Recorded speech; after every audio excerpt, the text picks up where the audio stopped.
semua, assalamualaikum. Pagi, Pak. Baiklah, semuanya berdiri.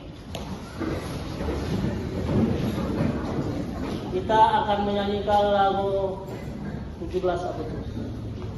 Penuh semangat ya. 17 Agustus tahun 45. 1, 2, 3, ya. 17 Agustus tahun 45, itulah hari kemerdekaan kita.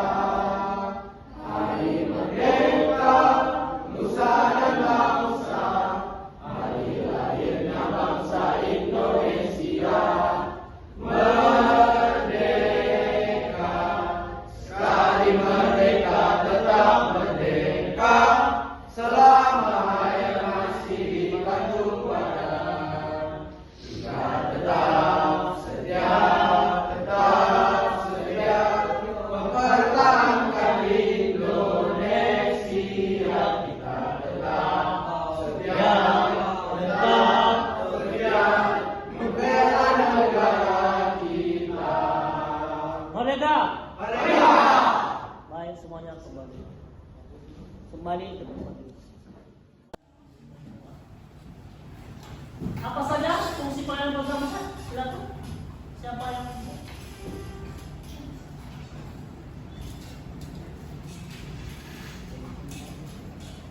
Ada 3 fungsi dari fungsi operasi pemerintah pusat. Yang pertama adalah fungsi pelayanan atau business function. Yang kedua ada fungsi pengaturan atau stabilisasi function, dan yang ketiga ada fungsi pemberdayaan. baik?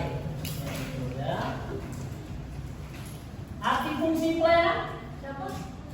Ya. Fungsi pelayanan yang dikenal sebagai fungsi adalah fungsi pelayanan yang dilakukan dalam rangka mewujudkan dan menjalankan Iya. Jadi, kata dulu. Jadi intinya antara pemerintah pusat dan pemerintah daerah itu harus ada kerja sama yang baik agar terwujud ya pemerintahan yang baik, yaitu sistem desentralisasi.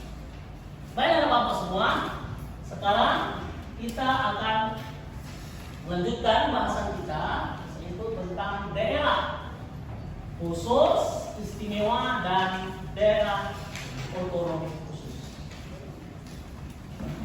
Mungkin anak Bapak sudah mengetahui, ya, sudah dapat informasi tentang hal tersebut. Ketiga daerah istimewa tersebut yang merupakan ciri khas dari daerah. Silakan, siapa yang bisa? Ya. Jadi wilayah itu terbagi atas 3 daerah, yaitu daerah khusus, daerah istimewa, dan otonomi khusus. Jadi dari atas Undang-Undang Nomor 23 Tahun 2014 tentang pemerintahan daerah, adapun yang dimaksud dalam ketentuan satuan pemerintah daerah yang bersifat khusus adalah daerah yang diberi otonomi khusus. Langsung aja contohnya. Daerah yang diberi otonomi khusus itu Ya. seperti Jakarta. Jakarta dan Papua. Dan daerah istimewa itu antaranya ada Aceh dan daerah istimewa Yogyakarta. Baik. Tapi sudah Jadi salah satu daerah yang mendapatkan keistimewaan itu adalah daerah istimewa Yogyakarta. Ya. Daerah tersebut memiliki keistimewaan dalam penyelenggaraan urusan pemerintahan. apa keistimewaannya itu? Dalam tata cara fungsi yang dijalankan, kedudukan, tugas dan kewenangan gubernur dan wakil gubernur. Jadi syarat untuk menjadi gubernur adalah seorang Sultan Hamengkubuwono yang bertahta, dan untuk menjadi wakil gubernur adalah seorang adipati yang bertahta. Iya, bagus. Ya, nampak ya keistimewaannya. Pak, Yang lain? kan dulu mereka dikasih provinsi-provinsi tersebut dikasih keistimewaan karena ada sengketa atau masalah pada provinsi tersebut, seperti Nagara Aceh Darussalam, daerah istimewa Papua, dan daerah istimewa Yogyakarta. Tetapi kalau di zaman sekarang Indonesia ini kan sudah ada keadilan bagi seluruh rakyat Indonesia ya. Seperti misalnya Yogyakarta dipilih pemimpinnya sesuai dengan keraton. Jadi sekarang ini menurut saya sudah tidak adil di Indonesia ini jika Yogyakarta diberikan pemimpinnya kepada keraton. Menurut saya sebaiknya Yogyakarta itu diberikan pemilu kepada setiap orang biasa yang ingin menjadi pemimpin Yogyakarta tersebut. Ya. Baik, itu tanggapan dari teman kita. Yang lain? Ya, silakan yang lain. Saya ingin bertanya Pak, kan Indonesia itu setiap daerahnya sudah memiliki keistimewaan masing-masing. Ya. Terus kenapa harus ada daerah istimewa lagi Pak? Iya. Ya. Kenapa harus ada istimewa ya? Yang lain? Saya mau bertanya. Ya. Silakan. Jadi kan itu ada beberapa daerah khusus dan daerah otonomi di Indonesia. Nah, apa sih manfaatnya untuk apa? Kenapa mereka diberikan? Apa manfaatnya? Ya, terima kasih. Dari pendapat dan tanggapan anak bapak semua itu kelihatan ada yang setuju, ada yang tidak. Jadi oleh karena itu perlu kita adakan ya perdebatan, ya debat. Ya, ada yang pro, ada yang kontra. Ya sebelah bapak ini adalah yang pro. Ya sebelah kanan bapak ada yang kontra. Oke ya, kita mulai. Sekarang kita mendengarkan ya dari anak bapak yang pro terhadap daerah khusus istimewa dan otonomi. Semua diri, semua diri. Silakan. Gimana yang pro, Bapak? Kami dari pihak pro setuju bahwa Jakarta diberi otonomi khusus. Ya. Karena yang pertama itu Jakarta merupakan ibu kota negara Republik Indonesia. Oh ya. Yang kedua, wilayah DKI Jakarta terbagi jadi kota administrasi dan kabupaten administrasi, dan ketiga Jakarta merupakan kota dunia. Jadi sangat penting ya. Yang lain? Ya.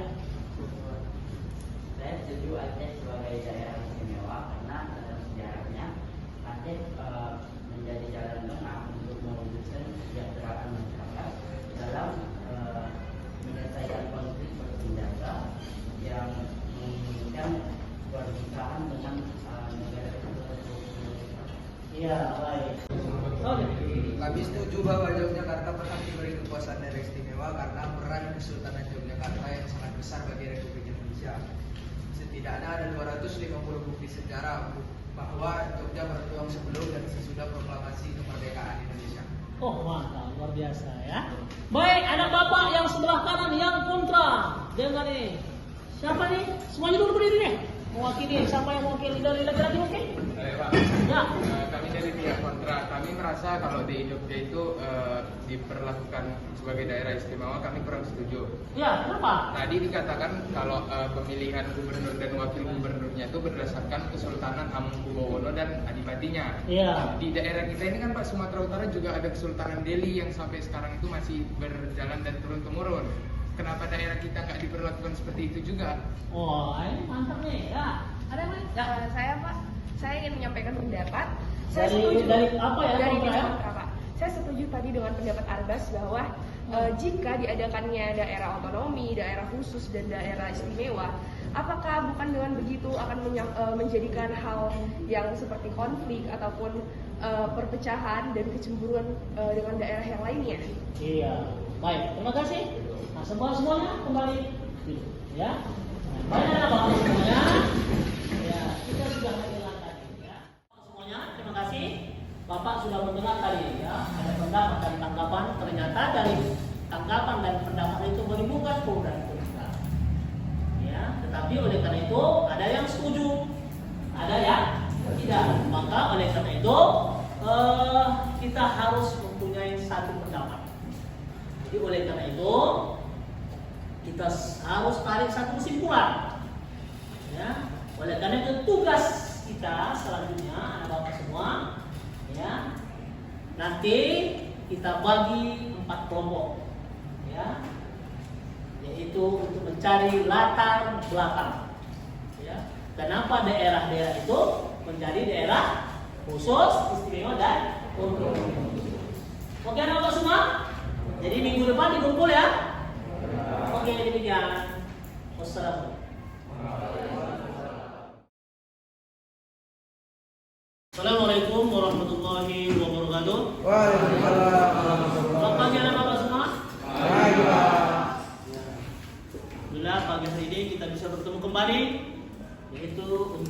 melanjutkan pertemuan minggu kemarin, minggu lalu ya.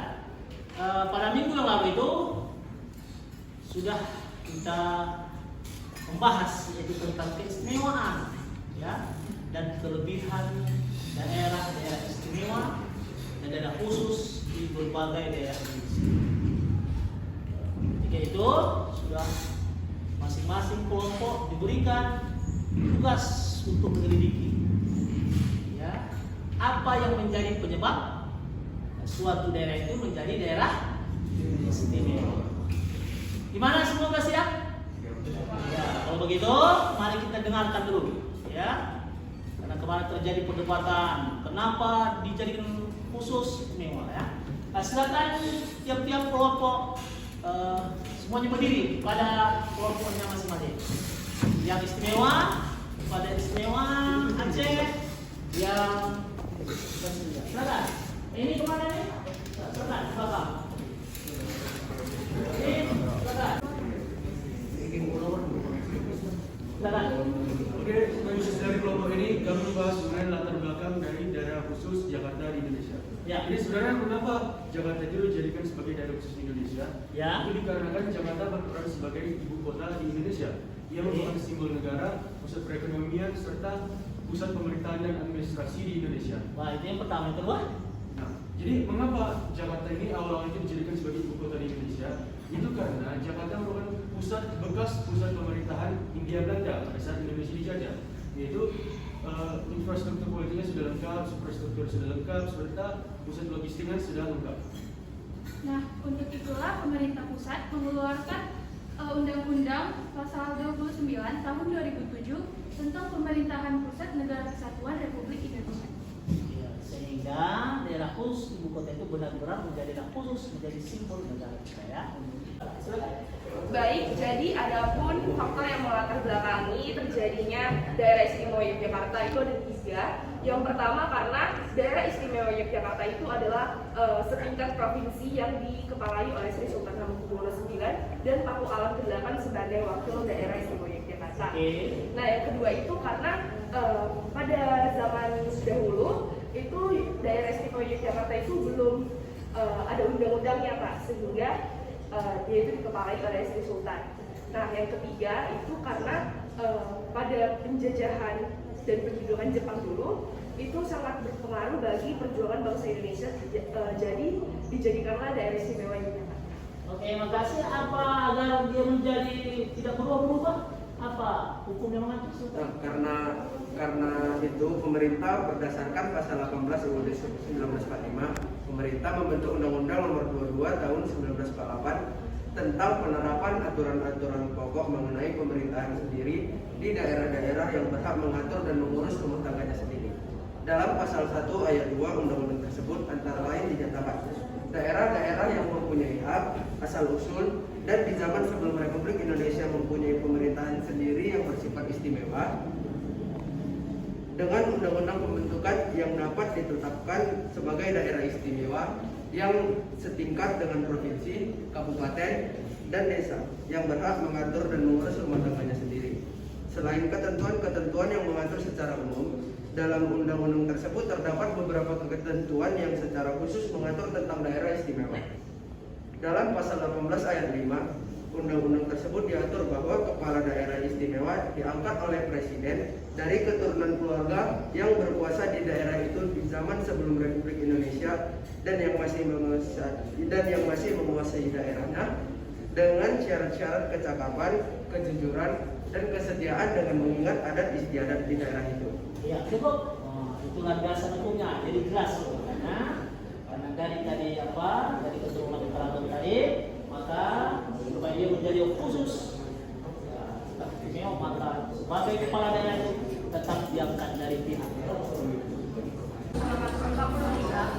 Menyatakan bahwa pemerintah akan mengakui dan menghormati daerah khusus dan atau daerah istimewa. Namun kenyataannya Papua tidak diberikan rasa kesejahteraan, rasa kehormatan, dan penegakan hukum serta pemberian HAM yang sesuai kepada masyarakat Papua. Maka pada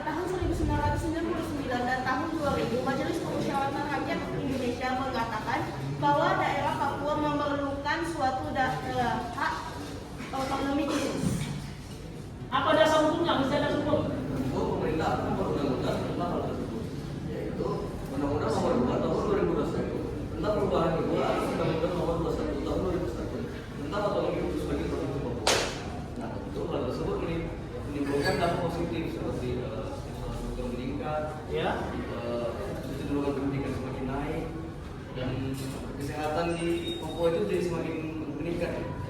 Walaupun sekarang ini kita lihat masih ada upaya-upaya ya dari kelompok tertentu agar mengusik agar Papua ini tetap menjadi berkonflik ya. Baik, terima kasih Bapak dari kelompok khusus Papua. Silakan tanggapannya kelompok hasil Anda. Ya, baik. Jadi latar belakang yang membelakangi Aceh menjadi daerah istimewa itu adalah yang pertama itu ini pada tahun 2005 GAM atau Gerakan Aceh Merdeka kan dia ingin memberontak. Jadi pemerintah itu memberikan daerah otonomi khusus supaya Aceh itu tidak jadi itu merdeka atau berontak. Yang kedua itu adalah Aceh dia menggunakan syariat Islam sebagai dasar hukum di daerah Aceh sana. Jadi itulah yang menyebabkan Aceh diberikan daerah otonomi khusus. Ya, bagi selanjutnya apa undang-undang? Untuk harus ada undang-undang siapa? Sampaikan undang-undang. Ya, silakan. Sekretaris ya. Aceh mendapatkan status sebagai daerah istimewa Aceh pada 26 Mei 1959. Jadi Aceh itu diberikan sebutan lengkap Provinsi Daerah Istimewa Aceh. Predikat tersebut membuat Aceh memiliki hak otonomi luas dalam bidang agama, adat, dan pendidikan. Dan status tersebut dikukuhkan dalam Undang-Undang Nomor 18 Tahun 1965, Undang-Undang Nomor 11 Tahun 2006, dan itu berisi mengenai pembagian daerah dalam Aceh. Jadi jika di provinsi biasa, kecamatan itu dibagi menjadi kelurahan. Tetapi di provinsi Aceh, kecamatan dibagi atas mukim dan mukim dibagi atas kelurahan dan kampung. Oke, makasih dari kelompok daerah Aceh. Baiklah anak bapak silakan duduk masing-masing. Baiklah anak bapak semua, terima kasih sudah menyampaikan ya, tugasnya yaitu menyelidiki mencari fakta-fakta sejarah. Ya, nanti kita lihat ya di video kita itu masing-masing kelompok sudah. Tapi dapat kita simpulkan kemarin sudah terjadi perdebatan, ada yang pro, ada yang kontra. Sekarang ada yang pro dan kontra lagi. Sudah satu pendapat ya. Bahwa daerah khusus, daerah istimewa itu, daerah khusus Papua itu diberikan kepada daerah-daerah tertentu, ya itu tujuannya adalah yang pertama, yaitu dari aspek sejarah agar tidak meninggalkan nilai-nilai sejarah. Yang kedua, untuk meningkatkan ya kemajuan ya, baik di bidang hukum, kesejahteraan, peningkatan HAM, ya, agar daerah itu lebih maju lagi. Baru yang ketiga, terutama daerah khusus tadi apa tuh, ibu kota Jakarta, karena ibu kota Jakarta merupakan simbol negara kita, maka wajar, ya, menjadi konsekuensi logis bahwa Jakarta itu merupakan daerah khusus, ya. Oke, semuanya. Demikian pertemuan kita ini. Kita tutup dengan salam pagi. Wassalamualaikum warahmatullahi wabarakatuh. Waalaikumsalam.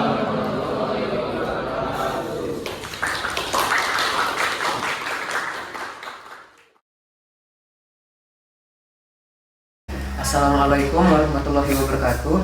Saya Fazil Maula dan ini teman saya. Kami dari kelas 10-nya 2. Hari ini kami akan melakukan wawancara singkat mengenai dampak gerakan Aceh Merdeka terhadap otonomi daerah dan otonomi khusus Aceh pada saat ini dengan Bapak Dr. Tulku Azhar Jahad SPPK. Selamat siang Pak. Bapak kan menjadi salah satu saksi dalam gerakan Aceh Merdeka tahun 1976. Nah, bagaimana pendapat Bapak mengenai gerakan Aceh Merdeka? Gerakan Aceh Merdeka ini terjadi akibat ada beberapa ketidakpuasan dari orang-orang yang ada di sana, di daerah tersebut, sehingga mereka melakukan pemberontakan terhadap negara yang sah di Indonesia. Dampaknya tentu perekonomian akibat menjadi terganggu lah. Kemudian karena terjadi pembunuhan baik dari pihak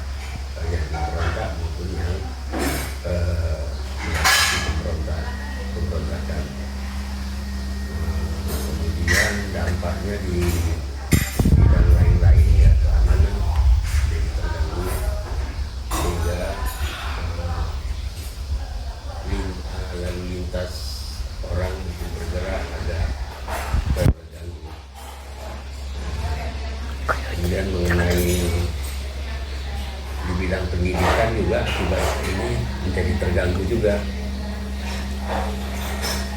Itulah dampak daripada pemberontakan yang terjadi. Terima kasih. Pak, jadi pada saat ini kan Pak Aceh mendapatkan status sebagai daerah istimewa Pak, dan dengan sebutannya provinsi daerah istimewa Aceh.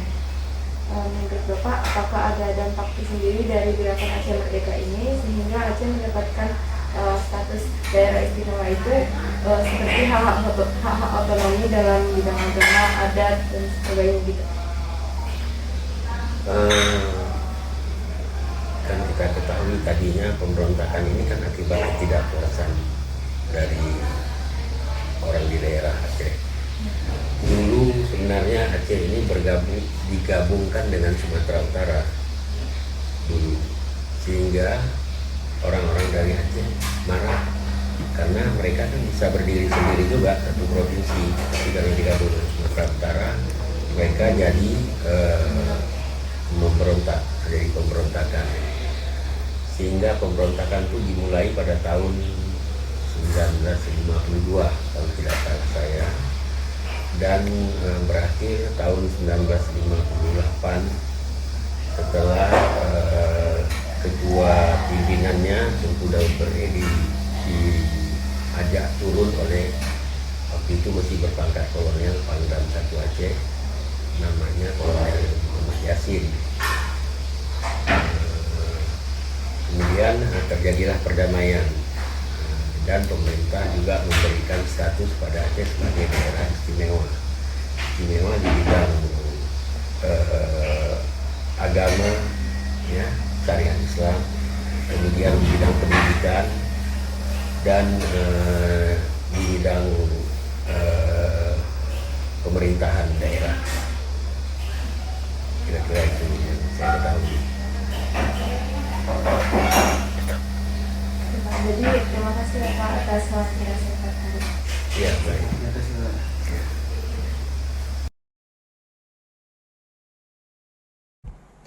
Oke teman-teman, hari ini kita akan mendiskusikan latar belakang mengapa Jakarta dijadikan daerah khusus di Indonesia. Seperti yang diatur dalam Undang-Undang Nomor 29 Tahun 2007 tentang Pemerintahan Provinsi Daerah Khusus Ibu Kota Negara Republik Indonesia. Menurut kalian, kenapa sih Jakarta dijadikan daerah khusus di Indonesia? Nah, sebenarnya apa itu sih arti dari daerah khusus? Daerah khusus adalah daerah yang diberi otonomi khusus, yaitu otonomi daerah dengan suatu khususan yang tidak dimiliki oleh daerah-daerah lainnya. Oh, wajar lah kalau begitu Jakarta dijadikan daerah khusus, kan dia itu kan berperan sebagai ibu kota negara. Iya sih, apalagi kan pusat pemerintahan, perekonomian sama administrasi nasional kan di Jakarta. Tapi kenapa Jakarta jadi ibu kota Indonesia? Sebenarnya tidak yang spesial dari Jakarta ini, masih sama seperti kota yang lainnya. Tetapi mengapa pemerintah memutuskan untuk menjadikan Jakarta sebagai ibu kota Indonesia adalah karena dulu Jakarta ini adalah bekas pusat pemerintahan Hindia Belanda, di mana pada saat itu pemerintah sudah dapat memastikan bahwa Jakarta itu sudah memiliki infrastruktur yang lengkap, termasuk fasilitas kantor dan pusat logistik politik lainnya. Oh iya, berarti Jakarta ini dijadikan ibu kota negara karena fasilitas itu sudah lengkap lah ya, seperti infrastruktur, suprastruktur. Oh iya juga, betul juga. Baik, jadi kesimpulan dari diskusi kami adalah Jakarta dijadikan daerah khusus di Indonesia karena perannya sebagai ibu kota Indonesia, juga sebagai pusat pemerintahan, pusat perekonomian dan administrasi nasional. Jakarta sendiri dijadikan ibu kota Indonesia karena sudah memiliki fasilitas infrastruktur yang lengkap seperti fasilitas kantor dan logistik politik. Daerah Istimewa Yogyakarta atau DIY merupakan daerah otonom setingkat provinsi yang terletak di bagian selatan Pulau Jawa bagian tengah dengan ibu kota Yogyakarta. DIY berbatasan dengan Provinsi Jawa Tengah dan Samudra Hindia dengan luas wilayah 3.185,80 km² atau kurang lebih 0,15% luas daratan Indonesia. Jadi pada zaman penjajahan Belanda, status Kesultanan Yogyakarta itu tidak diatur dengan undang-undang, tetapi diatur dalam sebuah perjanjian antara gubernurnya dengan Sri Sultan. Perjanjian ini dinamakan Politique Contract. Ini berarti bahwa status kesultanan tidak diatur secara sepihak oleh Gubernur Jenderal Belanda, tetapi juga Kesultanan Yogyakarta berkontribusi dalam hal ini. Juga selama pendudukan Jepang di Indonesia, Kesultanan Yogyakarta memberikan kontribusi yang besar bagi Yogyakarta ini. Sri Sultan Hamengkubuwono IX dan Sri Paku Alam VIII membantu para pemimpin nasional perlindungan. Perang Dunia Kedua berakhir juga pada tahun 1945 yang menandakan bahwa Jepang kalah pada Perang Dunia tersebut.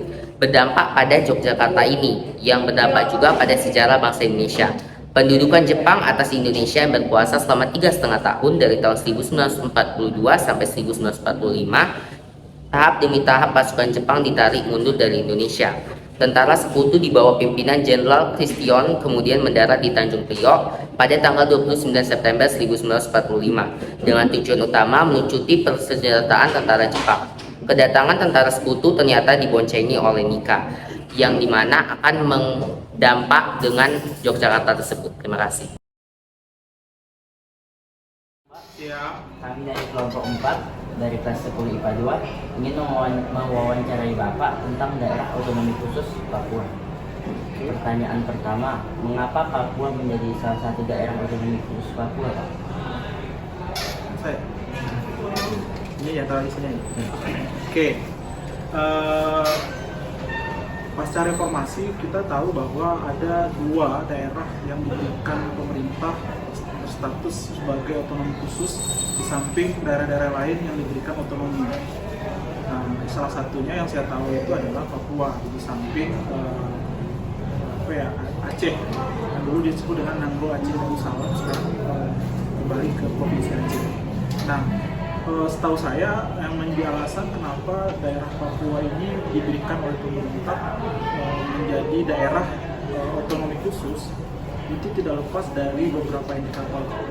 Yang pertama indikatornya adalah dalam hal historisnya, dimana kita tahu bahwa selama pemerintahan Orde Baru Papua ini adalah satu daerah yang memiliki sumber daya alam yang luar biasa, di mana itu tidak sebanding dengan pendapatan pembangunan yang diberikan oleh pemerintah pusat kepada waktu itu.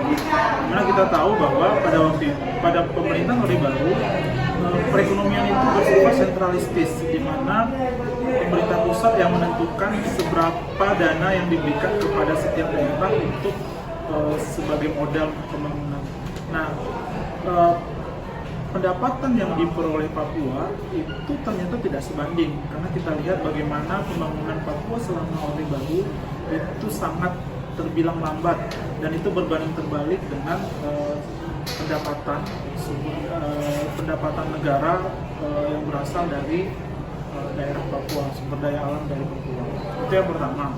Indikator yang lain mungkin kita bisa lihat bahwa berkaitan dengan poin yang pertama juga, daerah Papua ini selama pemerintahan Orde Baru juga diisi dengan gejolak politik dan militer, di mana masyarakatnya melakukan bereaksi terhadap perlakuan yang diberikan oleh pemerintah Indonesia pada waktu itu berupa pergerakan-pergerakan makar yang kita kenal sebagai gerakan OPM, Organisasi Papua Merdeka, di mana secara umum sebenarnya OPM ini adalah sebuah gerakan, kalau kita ambil sisi sisi lurusnya, adalah sebuah gerakan reaksi dari masyarakat Papua yang merasa mereka diperlakukan tidak adil, didiskriminasi di Indonesia, terutama dalam hal pembangunan, padahal mereka memberikan seperti yang saya sampaikan di poin pertama tadi, diberikan pendapatan yang luar biasa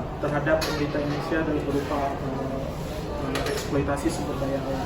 Nah, tentunya reaksi tersebut kan terjadi sampai bertahun-tahun, berpuluh-puluh tahun, dan oleh karena itu puncaknya itu ketika Indonesia reformasi, di mana salah satu bentuk respon pemerintah Indonesia sebagai utang budi kepada daerah Papua yang sudah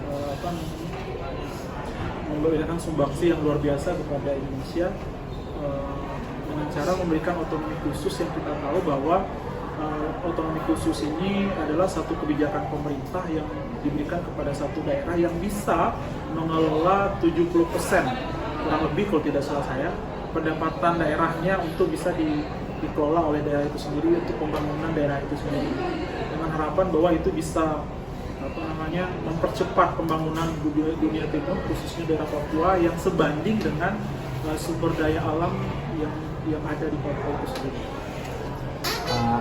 Coba selain itu apa dampak bagi Papua Pak jika dijadikan sebagai Oke, seperti yang saya sampaikan tadi, sebenarnya jelas bahwa otonomi khusus ini adalah tujuannya untuk bagaimana Papua itu bisa mempercepat pembangunannya. Karena seperti yang saya katakan tadi, otonomi khusus itu kan adalah satu status yang luar biasa yang diberikan oleh pemerintah Indonesia untuk bagaimana daerah itu dapat lebih besar dana dibandingkan daerah-daerah lain dalam hal yang dapat dimanfaatkan untuk pembangunan daerah tersebut. Jadi dampaknya tentu saja diharapkan bahwa dengan dana APBD daerah Papua yang luar biasa, itu diharapkan pembangunan di daerah Papua itu bisa cepat bangkit, cepat terbangun, sehingga harapan pemerintah untuk terjalinnya pemerataan pembangunan itu bisa terjadi. Baik Pak, terima kasih atas pendapat Bapak. Selamat siang. Selamat siang.